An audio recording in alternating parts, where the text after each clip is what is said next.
Buenas tardes, soy Jesús de la Vega, ya muchos me conocéis y bienvenidos a Cineforum La Claqueta.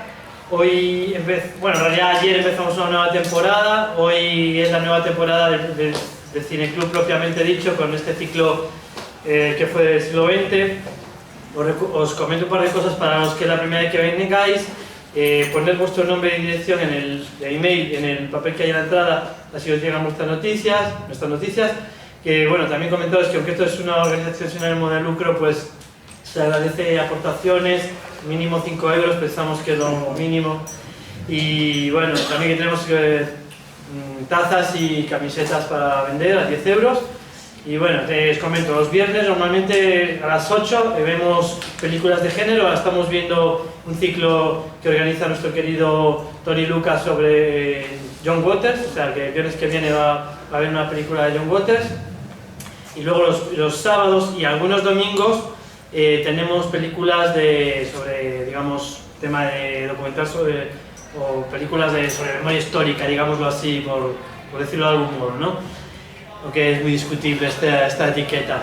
Y bueno, pues este ciclo empieza hoy con la película Franco ha muerto, Valor Facial, que es la primera de una trilogía de Carlos Pérez Merinero, que nos va a presentar su hermano David Pérez Merinero. Mañana a las 8 vamos a ver Carrillo, del díptico Últimos Testigos. Va a venir el director Manuel Martín Cuenca y el guionista Ignacio Gutiérrez Solana. La semana siguiente no va a haber, no hemos podido cuadrar las fechas, y ya para la siguiente, creo que es el 5 de octubre, va a venir Andrés Linares y posiblemente José Luis García Sánchez. Vamos a ver Dolores, una película sobre la pasionaria.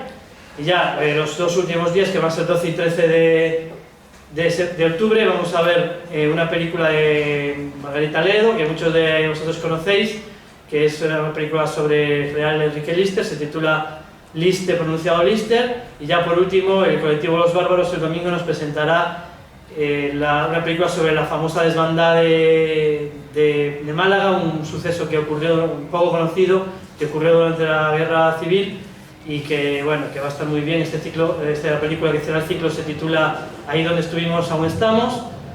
Y bueno, creo que también comentar que va a haber una curiosa sinergia ahí, porque va a haber 3 pelis que no creo que los directores las pensarán como ningún tipo de tríptico, pero se van a formar aquí, viendo una película sobre Carrillo, otra sobre la pasionaria y otra sobre Lister. Creo que va a ser interesante, a ver que todas ellas van a ser presentadas por sus directores, o sea que va a ser interesante. El único que no va a estar su director hoy, precisamente, es Carlos Pérez Merinero, porque ya ha fallecido. Tenemos a su hermano David, y os pido un fuerte aplauso para él.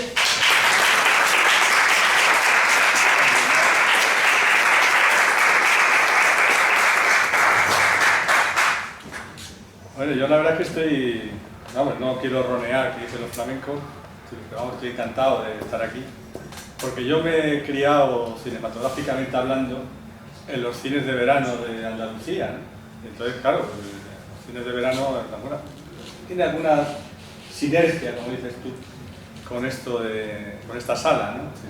Espero que se vean mejor las películas que se veían en los cines de verano de Andalucía. Pero vamos, tampoco importa mucho, ¿no? Con las películas, con que se intuyan, ya es suficiente, ¿no? Ya sé que hay mucho director exquisito que... Vamos, se puede poner incluso el ejemplo aquel de Visconti, que a mí siempre me gusta citar, que exigió que en una escena, creo que del Gato Pardo, estuvieran las joyas dentro del cajetín que nunca se iba a abrir, ¿no? Pero él decía que era muy importante, que era lo contrario de lo que yo concibo en cine y tal. El cine se da un poquito y se entienda más o menos, puede ir pasando. Pero bueno, aquí hemos venido a hablar de valor facial, ¿no? Y a mí me gustaría, si Jesús no tiene inconveniente, y espero no enrollarme mucho porque mi tendencia natural es a cierto desparrame verbal, generalmente sin concreción ninguna, ¿no? Así que es puro el desparrame por el desparrame, ¿no? Todo fruto de esa educación de los cines de verano que machacan la mente de cualquier infante, sea o no sea andaluz. Pero me gustaría comentar un poco la microtrayectoria de Carlos desde que deciden por él que tiene que dirigir una película, es decir, en el año, creo que fue en el 99 o 98-99. Entonces él se ve abocado, él era ya un, entre comillas, prestigioso guionista y novelista de novela negra, etc. Pero se ve abocado a dirigir una película que él no estaba en sus planes, que fue Rincones del Paraíso. La película fue, no recuerdo si coproducida o con una cosa que había en aquellos años que era derechos de antena. Es decir, que las televisiones adelantaban un dinero, es decir, eran coproductoras, en realidad en última instancia eran coproductoras, ¿no? Porque ellas daban el dinero, junto con el dinero que pagaba la administración, pues con eso se conseguía montar la película. Entonces la cadena que puso los dineros para la realización de Rincones del Paraíso, que también el guión era de Carlos, era el Imperio Polanco, el Canal Plus, ¿no? Entonces eso llevó a que esta película tuviera cierta repercusión, claro. Canal Plus pagaba la película, entonces el Canal Plus ponía la película, El País hacía entrevistas al director, Cinemanía, que también era del grupo Polanco, pues hacía entrevistas, hacía reportajes sobre el rodaje. Total, que tuvo una repercusión quizás no en sintonía con el nivel de producción que tenía la película. Pero bueno, fue una película industrial, ¿no? Entonces, en toda esa cadena de entrevistas que le hicieron a Carlos, él siempre decía lo mismo, ¿no? Si yo con Rincones del Paraíso he hecho 2 películas, la primera y la última, ¿no? Se dedicó a repetirlo constantemente, ¿no? Pero, claro, uno no es dueño de su destino en casi ninguna faceta, y pasado un par de años a él se le ocurre, supongo que porque se fue de la lengua, en una entrevista que le hicieron en El País, en la sección de Andalucía, él lanzó que estaba preparando una trilogía sobre Franco. Entonces, en aquel momento solamente tenía las imágenes de valor facial, no había escrito el guión, pero ya estaban las imágenes. Es decir, ya la película, sí, puede sonar raro, pero fue así. Es decir, la película ya estaba rodada, pero no había guión. Lo que sí había era el guión de la segunda de la trilogía, que era este guión, que se llama Señales de Vida, que había recibido una subvención en aquellos años que había subvenciones para casi todo, pues había unas subvenciones a la creación. Entonces daban, creo que 6 kilos a un proyecto de guión. Entonces, si te admitían el proyecto de guión, pues la mitad a la salida en el BOE y la otra mitad cuando entregabas el guión en las oficinas del Ministerio de Cultura. Ese guión entregado, supongo que pasaría al Archivo General de la Administración en Alcalá de Henares y allí estará durmiendo Señales de Vida. Señales de Vida que yo recuperé en una colección que llamé con poco ingenio Colección Carlos Pérez Melinero, y que he ido sacando algunos volúmenes de obras inéditas de Carlos, ¿no? Entre otros está Señales de Vida, que formaría el segundo capítulo de ese Franco ha muerto que él lanzó que iba a hacer, ¿no? Y el tercer capítulo iba a ser un documental sobre algunos actores que hubieran interpretado a Franco. Ese fue el proyecto inicial, ¿no? Que salió. Ese proyecto inicial sufrió distintos avatares. Señales de Vida se intentó montar, pero era complejo de producción, porque a todo esto los rodajes iban a ser en Betacán. Es decir, Betacán, no sé si alguien hay aquí, supongo que los que del cine ya saben más o menos lo que es algo parecido a lo que fue el vídeo doméstico, pero con cierta dimensión industrial, ¿no? Es decir, un vídeo doméstico no se podía engordar, no se podía pasar de ese soporte a 35 milímetros, y el Betacam sí lo permitía. Es decir, el Betacam permitía todo esto de los vídeos duró muy poco, porque enseguida vino lo digital y arrasó con los vídeos domésticos, los profesionales y todo, ¿no? Pero esta serie, la intención era rodarse en Betacam. Ya digo que el valor facial, la que vamos a ver hoy, se rodó sin guión, y pues, como Carlos era bastante metódico, entonces dijo, no, tenía la idea en la cabeza, y dice, bueno, rodaremos las imágenes en 3 o 4 días, y después ya me inventaré. No fue la última vez que hizo esto de rodar y después, a posteriori, escribir el guión, ¿no? Como digo, esta trilogía solamente se conservó este primer capítulo, el que veremos hoy, y los segundos hizo otras cosas, que si la paciencia vuestra y la paciencia de Jesús lo permite, pues igual hasta se pueden ver en otra ocasión, ¿no? Aquel tercer capítulo, el que iba a ser un documental muy sui generis sobre actores que habían interpretado a Franco, tuvo una dimensión posterior, es decir, interesó a un productor, y entonces se presentó al ministerio porque había también subvenciones a documentales, etc. Entonces se presentó, entonces causó cierta perplejidad en la comisión que valoraba el proyecto, porque decían, bueno, esto no es un documental exactamente, esto es una película de ficción. Entonces ahí se enredaron en discusiones bastante peregrinas, ¿no? De dónde está la dimensión del documental, dónde está la ficción, estas cosas que desde que el cine es cine se viene discutiendo, ¿no? Y la verdad es que era un proyecto bonito, es decir, y con un título que no estaba mal, Si yo fuera Franco, creo que se llamaba, ¿no? Y se presentó, hace poco además descubrí un libro que fue el que se presentó ahí en el ministerio, y bueno, quizás algún día, incluso hay interesado, posteriormente se lo comenté a un director, que no voy a decir su nombre, y le interesó la idea, y posiblemente igual hasta se hace 20 años después, ¿no? Y no sé si decir algo más o... Bueno, hoy no va a poder haber debate al final, porque la película es un poco larga y se tiene que ir, entonces había pensado pues, hacer un pequeño coloquio con él antes de ver la película.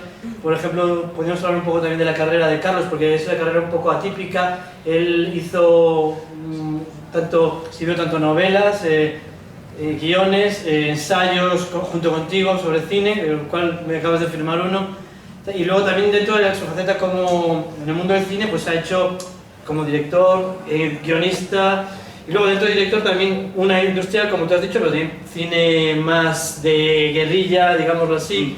Y bueno, y luego dentro del cine industrial, por ejemplo, ha participado en producciones ganadoras de un montón de premios, como es Amantes, bueno, todas relacionadas con Pedro Costa, ¿no?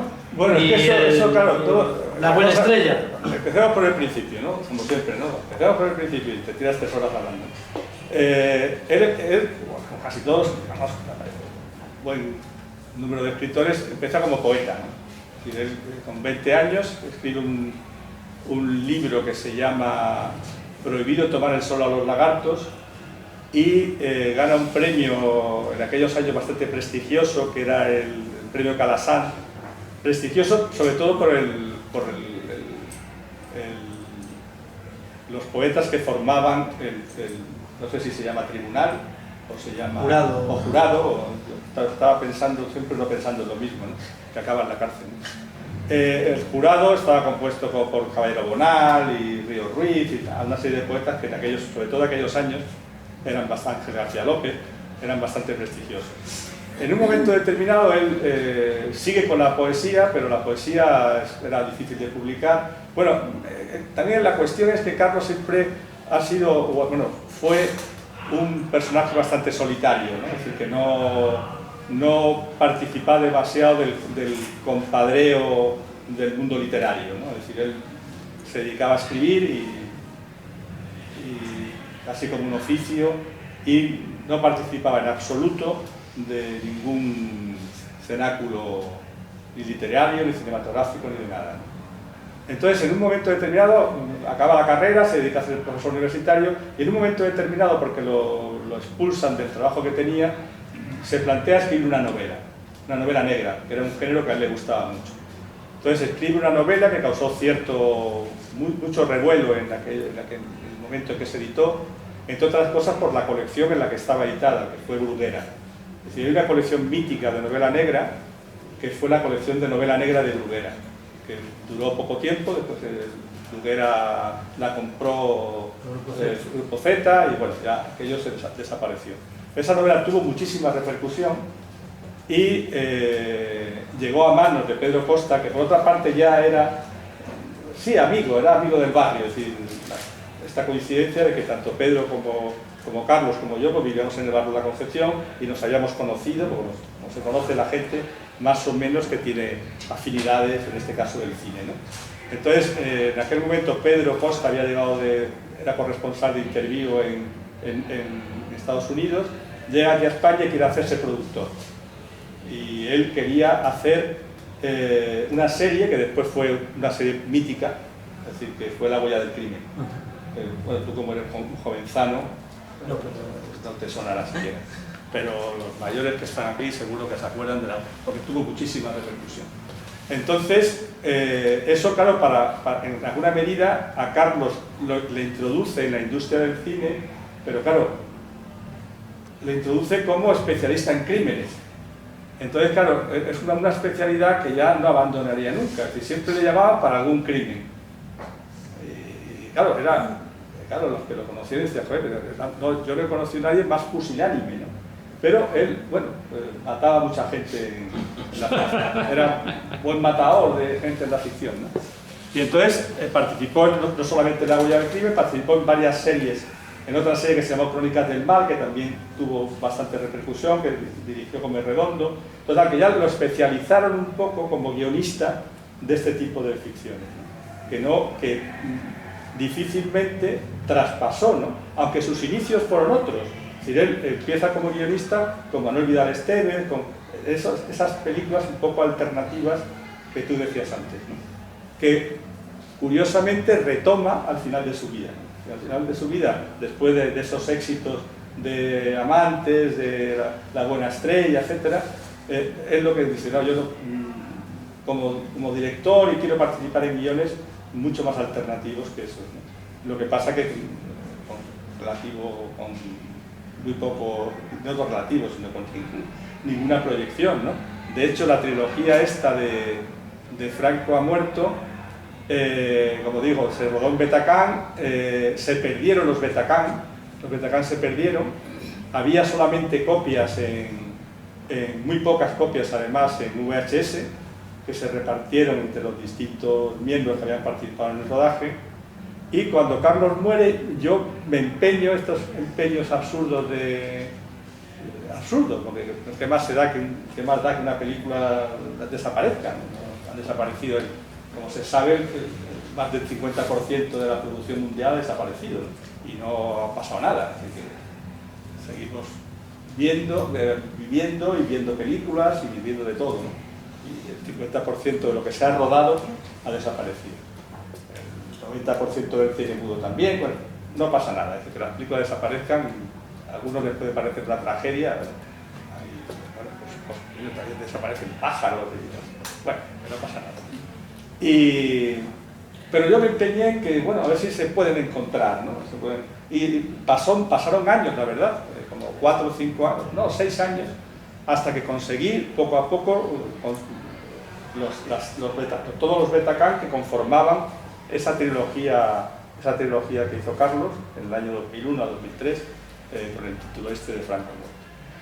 Y hizo una donación a la Filmoteca y a raíz de esa donación pues se digitalizó e incluso se ha llegado a estrenar este verano, como sabes. Bueno, de hecho esta proyección viene un poco motivada porque se puso en Cineteca y con una repercusión mediática que a mí me sorprendió, ¿no? Porque incluso Vanity Fair esa revista que se dedica a hablar de la duquesa de Alba en todos los números, le dedicó un artículo, ¿no? Un artículo, no sé si lo leíste, sí, creo que te lo mandé, bastante largo y tal. Bueno, tuvo cierta repercusión mediática. Supongo que por el nombre de Franco, ¿no? Los periodistas, ya sabes que es una profesión cegada para el mundo y para la inteligencia, entonces ellos se fijan pues, que pues, habrán oído mucho hablar de Franco, ¿no? Ahora con esto de la exhumación y tal, pues, y se encontraron Franco ha muerto. Y dijeron, coño, pues aquí debe haber algo. Y nada, el han dedicado. No, concretamente este de Vanity Fair es buenísimo el artículo. Si tienen ocasión, leanlo porque es buenísimo. A mí me encantó. En esa ocasión dijiste que él tenía una filosofía, una concepción del cine totalmente distinta del resto del cine español. Y te quería preguntar, esta trilogía, para ti, ¿qué es la idea, el concepto que está detrás de esta trilogía? ¿Qué quería decir? Yo siempre que me preguntan, me lo han preguntado varias veces, ¿qué quería decir Carlos con algo? Siempre tengo la respuesta, siempre tengo la misma respuesta, que yo con Carlos solamente hablaba de películas, de libros y del Betis. No, nunca le pregunté nada que se saliera de ese guión, nunca. Si yo no, él de todas maneras ha manifestado, de hecho en alguna, porque no solamente fue esa entrevista en El País sobre esta trilogía, sino en alguna otra ocasión se hablaba de la trilogía y él siempre decía, no, yo he hecho esta trilogía para que la gente se entere de una vez de que Franco ha muerto.